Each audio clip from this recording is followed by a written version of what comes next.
എല്ലാ വർഷവും പുതിയ പുതിയ സ്കൂളായതുകൊണ്ട് തന്നെ എനിക്ക് ഒരുപാട് കുട്ടികളെ കാണാൻ പറ്റും, കിട്ടാറുണ്ട്. നല്ല മക്കളെ കിട്ടാറുണ്ട്, നല്ല ഫ്രണ്ട്സിനെ കിട്ടാറുണ്ട് കേട്ടോ. എവിടെ പോയി കഴിഞ്ഞാലും പെട്ടെന്ന് അങ്ങ് സിങ്കാവുന്ന ക്യാരക്ടർ ആയതുകൊണ്ട് തന്നെ എനിക്കങ്ങനെ വലിയ ബുദ്ധിമുട്ടും കാര്യങ്ങളൊന്നും ഉണ്ടാവാറില്ല.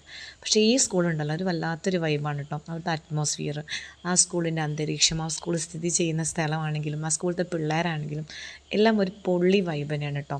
എനിക്ക് ഇത്തവണ 8ഉം 9ഉം മാത്രമേ ഉള്ളൂ കേട്ടോ, 10ാം ക്ലാസ്സില്ല. പക്ഷേ 10ാം ക്ലാസ്സിലെ കുട്ടികളുണ്ട്, എനിക്ക് ഭയങ്കര സപ്പോർട്ടാണ് കേട്ടോ.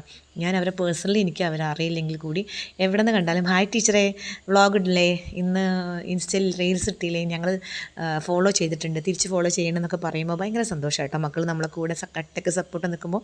അതുപോലെ തന്നെ സൈന ടീച്ചർ പറഞ്ഞിട്ടുണ്ടായിരുന്നു 10 ജിയിൽ പോയി കഴിഞ്ഞപ്പോൾ അവിടുത്തെ പിള്ളേരൊക്കെ ടീച്ചറോട് ചോദിച്ചു, ടീച്ചർ റീൽസ് കാണാറുണ്ട്, ഞങ്ങൾ ഷെയർ ചെയ്യാറുണ്ട് എന്നൊക്കെ പറഞ്ഞു. അപ്പോൾ അവരെന്നോട് ഹായ് പറഞ്ഞു. അപ്പോൾ ഞാനിതാ എൻ്റെ ഇൻസ്റ്റയിലൂടെ എൻ്റെ യൂട്യൂബിലൂടെ ഞാൻ തിരിച്ച് അവരോട് ഹായ് പറയാട്ടോ. നേരിട്ട് പറയാൻ എനിക്ക് ആരും പേഴ്സണലായിട്ട് അറിയില്ല. 10 എഫിലും 10 ഇയിലൊക്കെ പോയപ്പം ഞാൻ അവരോട് സംസാരിച്ചു, കുറച്ച് പേരോടൊക്കെ സംസാരിച്ചിട്ടുണ്ടായിരുന്നു കേട്ടോ. പിന്നെ സ്കൂളിലത്തെ വിശേഷങ്ങൾ പറയുകയാണെങ്കിൽ നമ്മുടെ ടീ ബ്രേക്ക് സമയമാണെങ്കിലും ലഞ്ച് ബ്രേക്കിന് സമയമാണെങ്കിലൊക്കെ ഭയങ്കര രസമുണ്ട്. ഹബീബ് ടീച്ചർ 2-3 ദിവസമായിട്ട് ചക്ക കൊണ്ടുവരുന്നുണ്ട്.